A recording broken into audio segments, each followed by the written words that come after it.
ഞാൻ പറഞ്ഞില്ലേ, മതപ്രീണനമാണ് ഏറ്റവും വലിയ ദ്രോഹം. ആളുകൾ വിചാരിക്കും ഭീകരവാദം, ബോംബ് പൊട്ടിക്കലും ഒക്കെയാണ്, അത് അന്നേരത്തേക്കേ ഉള്ളൂ.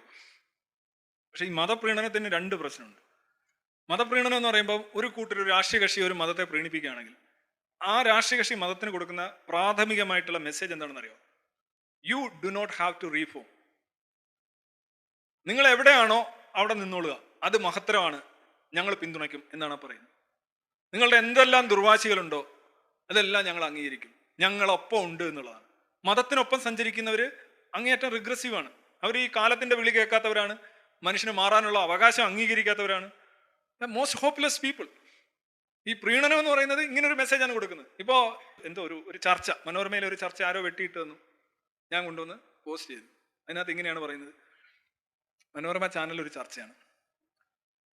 ഈ തുണി ഉപയോഗിക്കുന്നതിനെ കുറിച്ചോ ഒരുമിച്ചിരിക്കുന്നതിനെ കുറിച്ചോ ഒന്നും അല്ല ഞങ്ങളുടെ പ്രശ്നം.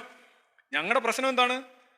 പാഠപുസ്തകങ്ങൾ അതേപടി സ്വീകരിക്കാതെ യുക്തിപൂർവം വിചിന്തനം ചെയ്ത് സ്വന്തമായ നിഗമനങ്ങളിൽ എത്താൻ പഠിതാവ് ബാധ്യസ്ഥനാണ്.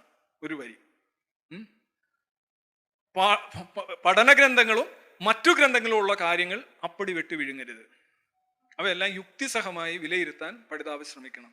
ഇതൊക്കെയാണ് നിർദ്ദേശമായിട്ട് കൊടുത്തിരിക്കുന്നത്. ഇത് വായിച്ചിട്ട് പറഞ്ഞിട്ട്, ഇതെല്ലാം വായിച്ചിട്ട് നോക്കൂ, ഇത് വായിക്കൂ, കൈ വിറക്കുകയാണ്, ഇത് വായിക്കൂ, ഇത് നോക്കൂ. ഇതിന്റെ അർത്ഥം എന്താണ്? പാഠപുസ്തകങ്ങളും മറ്റ് ഇതര ഗ്രന്ഥങ്ങളും. ഏതാണ് ഇതര ഗ്രന്ഥങ്ങൾ? വേദങ്ങൾ, ഖുർആൻ, ഗീത, ബൈബിൾ. അത് അപ്പടി വിശ്വസിക്കരുതെന്ന്. ഇതെങ്ങനെ അനുവദിക്കാൻ കഴിയും? ഇതൊന്നും കണ്ണുടച്ച് വിശ്വസിക്കുന്നതാണ് ഈ കമ്മ്യൂണിസ്റ്റ് അജണ്ട പറയുന്നത്, സർക്കാർ പറയുന്നത്. ഇതെങ്ങനെ? നിങ്ങൾ എന്താണ് ഈ പറയുന്നത്? ഞങ്ങളാരും മണ്ടന്മാരൊന്നുമല്ല. അങ്ങനെ ഒരു സാധനമാണ്. അയാൾ പുള്ളി പറയാം, പുള്ളി വളരെ സത്യസന്ധനാ. ഈ മതവാദികളുടെ ഇടയിൽ സത്യസന്ധതയുള്ളവർ വളരെ അപൂർവമാണ്. ഇത് അറിയാതെ പറഞ്ഞു പോയതാണ്. പുള്ളി പറഞ്ഞത് കണ്ണടച്ച് വിശ്വസിച്ചാലേ ഈ ഗീതയും മറ്റേ ബൈബിളും ഖുറാനും ഒക്കെ പിള്ളേർക്ക് വിശ്വസിക്കാൻ പറ്റൂ. അങ്ങനെ വിശ്വസിക്കരുത്. ഗ്രാഹ്യത്യാജ്യ ബുദ്ധിയോടുകൂടി യുക്തിസഹമായിട്ട് വിചിന്തനം ചെയ്യണമെന്ന് നിങ്ങൾ സർക്കാർ ചെലവിൽ യുക്തിവാദം പറയുന്നു, നിരീശ്വരവാദം പറയുന്നു. ഇതെന്താണ് ഇത്? അതല്ലയോ അവരും പറയുന്നത്. നോക്കൂ, അങ്ങ് തുറന്ന് സംഭവിക്കുക.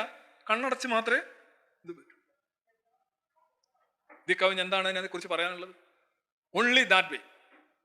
അപ്പം അതാണ് അവരൊരു പ്രധാന പ്രശ്നം. പിന്നെ ഈ നമ്മുടെ ജെൻഡർ ന്യൂട്രാലിറ്റി യൂണിഫോം അത് വിടുക. ഈ വസ്ത്രധാരണത്തെ കുറിച്ച് എനിക്ക് മിതമായിട്ടേ ഉള്ളൂ. ആർക്ക്, എന്ത്, എപ്പോ, എങ്ങനെ, പ്രൊവൈഡഡ് പബ്ലിക് മൊറാലിറ്റി. ഇപ്പൊ നഗ്നരായിട്ട് നടക്കാൻ രാജ്യത്ത് അനുവദിക്കുന്നില്ല, നിയമപരമായിട്ട് അനുവദിക്കുന്നില്ല. You will be booked under law. ബാക്കിയുള്ള കാര്യത്തിൽ ഏത് വസ്ത്രം, പുരുഷന്റെ വസ്ത്രം, അങ്ങനെ ഒരു വസ്ത്രം ഉണ്ടോ? വളരെ മൈന്യൂട്ട് ഡിഫറൻസ് അല്ല ഉള്ളൂ. പുരുഷന്റെ വസ്ത്രം എന്ന് പറഞ്ഞൊരു വസ്ത്രമില്ല. പാവാടയാണ് നമ്മൾ പുരുഷന്മാർ പരമ്പരാഗതമായി ഉടുത്തുകൊണ്ടിരുന്നത്. നിങ്ങൾ ഗോത്ര സമൂഹങ്ങളെല്ലാം ചെന്ന് നോക്കി, ഇപ്പോഴും പാവാട എടുത്തു നടക്കുന്ന പ്രസിഡന്റുമാരുണ്ട് പല ദ്വീപുകളിലും. എനിക്കൊരു രാജ്യത്തിന്റെ പേരറിയാം. പുള്ളി ഫിജിയാ, അതെ, ഫിജി, സ്കോട്ട്ലൻഡ്, അങ്ങനെയൊക്കെയുള്ള. അതൊന്ന് മാറ്റിയിട്ട് ജസ്റ്റ് ഒന്ന് ഇതാക്കുമ്പോൾ ഇതായി, ഇത് അങ്ങോട്ട് കയറ്റുമ്പോൾ ഇതായി. ഇതെല്ലാം ഒറ്റ സാധനമാണ്. ഇവിടെ കയറ്റുന്നു, കെട്ടുന്നു, ഇങ്ങനെ ഇടുന്നു. തോർത്ത്, പണ്ട് സാമൂതിരിക്ക് 2 തോർത്താണ്, ഉടുക്കാനൊരു തോർത്തും ഇവിടെ ഒരു തോർത്തും. 2 തോർത്തുമായിട്ടാണ് സാമൂതിരി വാസ്കോഡി ഗാമയായിട്ട് അടിച്ചടിച്ച് നിന്നത്. അത്രേ ഉള്ളൂ. അപ്പോ രാജാവിന് 2 തോർത്താണെങ്കിൽ ബാക്കിയുള്ളവർക്ക് എത്ര തോർത്ത്?